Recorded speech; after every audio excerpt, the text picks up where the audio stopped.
देखिए, ओपीएस हिमाचल प्रदेश में कर्मचारियों की बहुत लंबे समय से मांग चल रही है। मैंने पहले भी स्पष्ट किया है, जब इस ओपीएस के कॉन्सेप्ट को हिमाचल प्रदेश में लागू करने की बात आई थी, उस वक्त कांग्रेस पार्टी की सरकार वीरभद्र सिंह जी के नेतृत्व में थी, हमारी सरकार नहीं। केंद्र से हमारी सरकार ने इस ऑप्शन को भेजा, लेकिन स्वीकार उन्होंने किया और संभवतः पूरे देश भर में हिमाचल पहला प्रदेश था शायद जिसने ओपीएस की ऑप्शन को एक्सेप्ट किया। एक बात। दूसरी बात, हम कर्मचारियों के लिए सदैव खुले रहे। जो बातें कर्मचारियों के विभिन्न वर्गों के माध्यम से हमारे तक पहुंची और जो इश्यूज उनके थे, एक एक को सुन करके उसका समाधान किया। और ऐसे में 4 वर्षों में कोई भी कर्मचारियों का कोई आंदोलन, कोई भी इस प्रकार का नाराजगी का माहौल जो प्रदेश में कहीं भी देखने को नहीं मिला, क्योंकि उनके ड्यूज समय पर जो देने चाहिए थे हमने समय पर दिए। कोविड की स्थिति होने के बावजूद भी कर्मचारियों के ड्यूज भी दिए, कर्मचारियों के एक दिन की सैलरी डिले नहीं की हमने, एक दिन के लिए पेंशन डिले नहीं।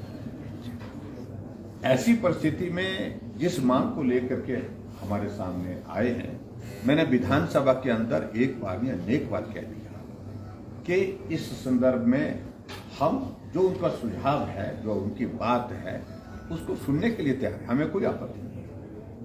और हमने समाधान क्या हो सकता है उसके लिए उनकी ओर से आग्रह आया था कि एक कमेटी कॉन्स्टिट्यूट की जाए। वो कमेटी हमने चीफ सेक्रेटरी के अध्यक्षता में कॉन्स्टिट्यूट की है। अपनी बात उनके पास भी रखी जा सकती है। और आज जब आंदोलन के लिए उन्होंने कॉल दिया है, तो हमने कहा कि आप आए हैं, आपका स्वागत है, आप अपनी बात को लेकर के जो बात कहनी है वो कही है, लेकिन 10-15 प्रतिनिधि जो आपके प्रमुख हैं, जो आना चाहते हैं, वो आए, बात करें। लेकिन उन्होंने 103 के पास आकर के असेंबल होकर के वहां पर ट्रैफिक को जाम किया। आना जाना शिमला का आपको मालूम है कि कितना कठिन हुआ, लोगों को परेशानी हुई उस कारण से। और उसके बाद पुलिस के साथ भी स्कफल करने की कोशिश की। कर्मचारी हैं वो, और मैं आज भी उनके साथ यही कहना चाहता हूं, अपनी मांग करिए, लेकिन मेहरबानी करके आप कर्मचारी हैं सरकार के, और ऐसे में सरकार के खिलाफ आप अपनी बात जितनी शालीनता से कह सकते हैं कहिए, लेकिन जिस भाषा में कुछ लोग बात करने की कोशिश कर रहे हैं वो उचित नहीं है। ये कर्मचारियों के लिए किसी भी तरह से उचित नहीं है। हमने चीफ सेक्रेटरी को भेजा कि उनसे बात करिए, उनके अगर प्रतिनिधि आकर के हमसे बात करना चाहते हैं उनको लेकर के आइए। हमने वरिष्ठ मंत्री सुरेश भारद्वाज जी को भेजा कि उनके कुछ लोग अगर मिल करके हमारे पास मिलने के लिए आना चाहते हैं तो आए, उनकी बात सुनेंगे, लेकिन आंदोलन जो है उसको सस्पेंड करें। आंदोलन के कारण वो भी कठिनाई में है, वो उनको भी परेशानी है और लोगों को भी परेशानी है, लेकिन उसके बावजूद उन्होंने अभी तक इस बात को लेकर के सुना नहीं। और जिस तरह से वो मांग कर रहे हैं कि मुख्यमंत्री आकर के उनके बीच में आए, वो संभव नहीं है। उनको इस बात को समझना चाहिए। उनकी बात सुनने के लिए हम उपस्थित हैं, जब बोलेंगे वो हम उनकी बात को सुनेंगे, लेकिन इस प्रकार से शर्त उनकी जिस प्रकार से रखी गई वो उचित नहीं है, मैं समझता हूं। और दूसरी बात, वो राजनीतिक दृष्टि से खिलौना बनने की कोशिश कर रहे हैं, तो मैं समझता हूं कि वो भी उचित नहीं है। अपनी मांग कहने का अधिकार है, अपनी बात कह दी, इतना पर्याप्त है।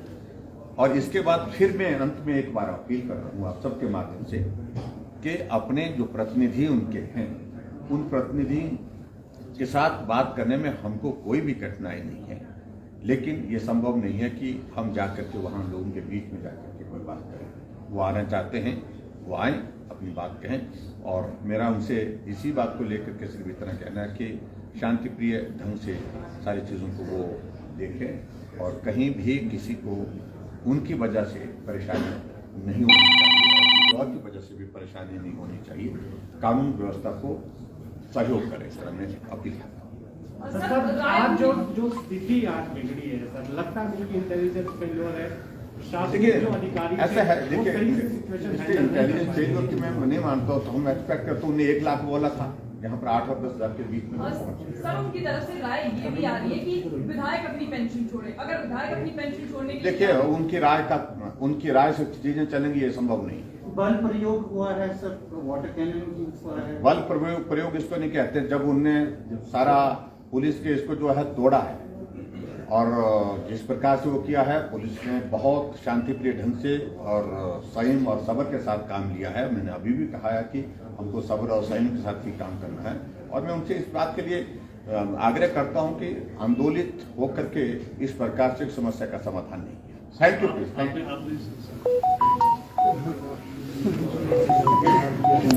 तो जिस तरह से आप मुख्यमंत्री को सुन रहे थे, साफ शब्दों में उन्होंने कहा है कि मुख्यमंत्री जो है वो बातचीत के लिए नहीं जाएंगे। अगर कर्मचारियों ने अपनी बात रखनी है, सरकार के समक्ष रखनी है, तो वे जो है मुख्यमंत्री के पास आएँ, 10-15 लोग जो हैं उनके पास आएँ, लेकिन फिलहाल जो है मुख्यमंत्री उनके पास नहीं जाएंगे। इस तरह का मुख्यमंत्री की तरफ से जो है ये बयान आया है और कहा है कि विपक्ष के हाथों में जो है वो विपक्ष जो है इसको लेकर राजनीति कर रहा है, खिलौना बनकर जो है कर्मचारी डटे हुए हैं, जो कि उचित नहीं है। साफ तौर पर मुख्यमंत्री ने ये कहा है कि जो संभव हो सकता था ओपीएस को लेकर सरकार की तरफ से वो किया गया है। कमेटी जो है वो कंस्टिट्यूट की गई है, बावजूद इसके कर्मचारी जो हैं वो हट नहीं रहे हैं। तो कहीं ना कहीं जो है कर्मचारी बहकावे में जो है वो आ गए हैं और साफ तौर पर कहा है कि वर्तमान में हालात नहीं है कि ओपीएस को लेकर कोई निर्णय आज के दिन में जो है वो लिया जा सके।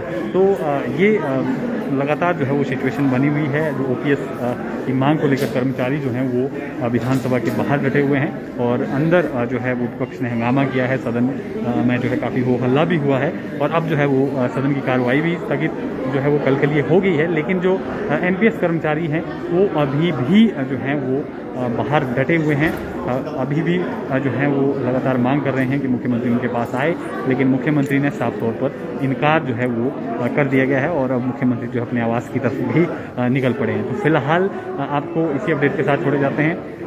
एनपीएस कर्मचारियों का क्या अगला रुख रहेगा, उस अपडेट के साथ थोड़ी देर बाद आपसे जुड़ते हैं।